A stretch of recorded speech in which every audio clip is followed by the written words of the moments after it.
In the niche gaming market of vehicular combat games, many have seen success but also failure. There is one particular game series that I still think of, a series that could have been a huge hit, but ended up marking the end of a company.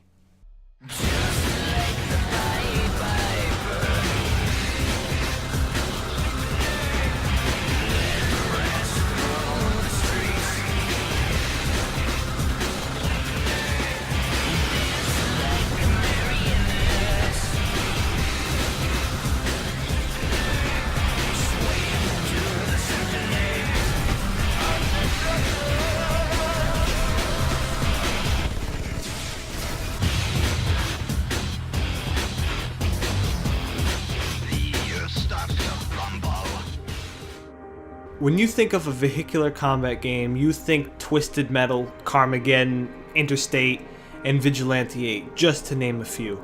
Full Auto isn't as known or as beloved as those series, but why is that? Is it because the series was bad, or did it just get unlucky?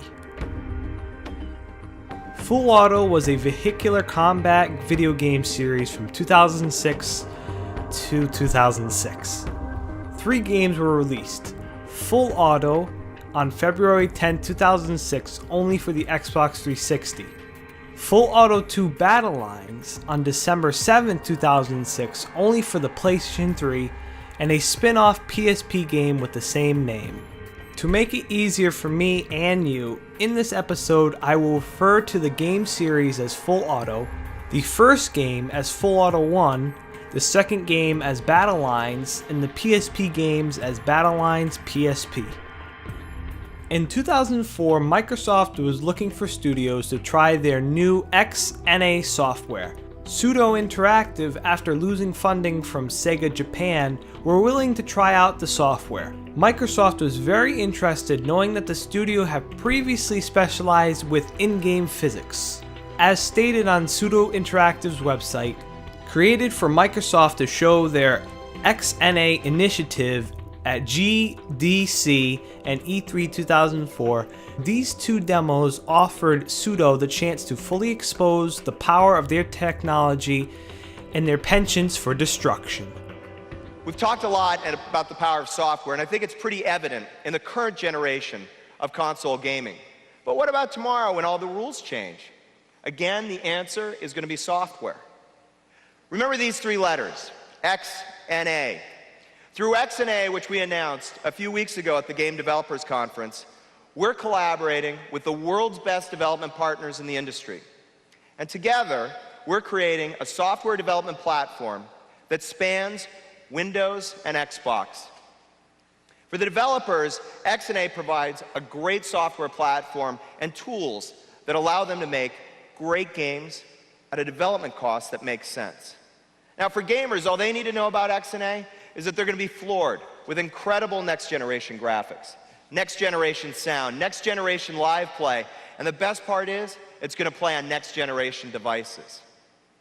Now, every time I talk, people ask me why I don't say a little bit more about hardware. It's always software, software, software, software. So tonight, you guys win. Let's talk about hardware. Tonight, I want to introduce the Celine S7. Now, this is a serious piece of hardware. Weighing in at 2,700 pounds, 550 horses, this monster can tear it up in under 4 seconds and hit 60 miles an hour, with a top end of over 200. Now, the problem with hardware is it's a little complicated and it's very expensive. Not a lot of people really have the opportunity to fully test out what it's capable of. So we turned to software, and we turned to our friends at Pseudo Interactive and enlisted their help to show what the Celine could really do. 6 weeks ago in a demo called Crash, we showed the world what it would look like if you ran one of those babies into a wall at 200 plus miles an hour. Now, because the team was using these mature XNA tools, they were able to really focus on the magic. They did extensive lighting, extensive modeling, great dynamic lights, and the result was absolutely stunning. Great feedback. It was so good, in fact, that 2 things happened after the GDC conference. The first thing was people asked for an encore. They wanted to show it again at E3. And second, David's phone at Pseudo just started ringing off the hook. because all sorts of people wanted to know how they could get together with David's team and enlist them on a game project, or enlist their technology and bring their physics into a game. So just in case you missed it, I wanted to have an encore presentation of Crash. Here it is.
That demo is an impressive first look at what developers can do with XNA.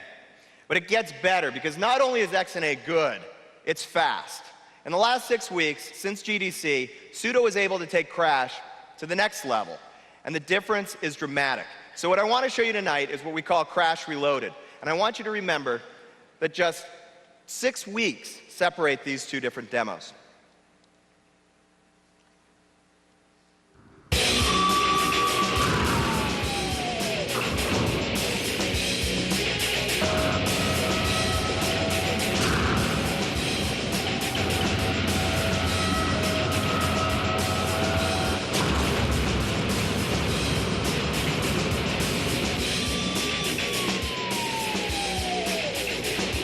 Now, so far, it doesn't look that different.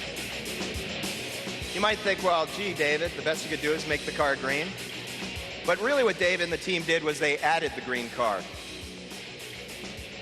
So let's see what happens. The only thing that's better than driving a Celine S7 into a wall at 200 miles an hour is to drive two of them into each other.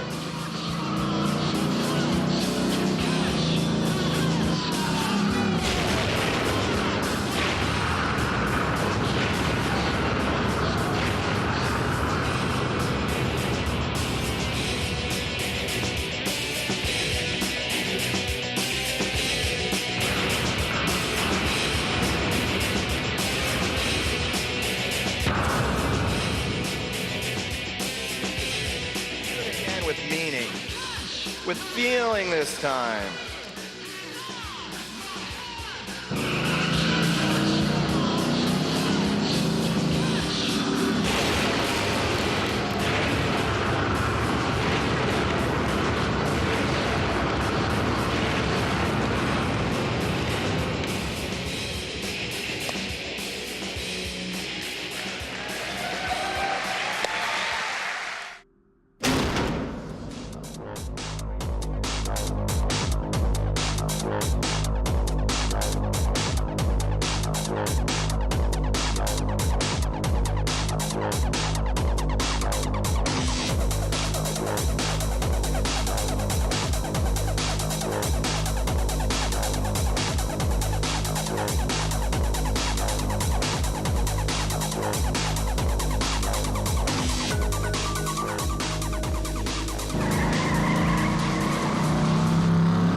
Crash 1 and 2 helped gain amazing exposure for the studio and ultimately paved the way for a full auto.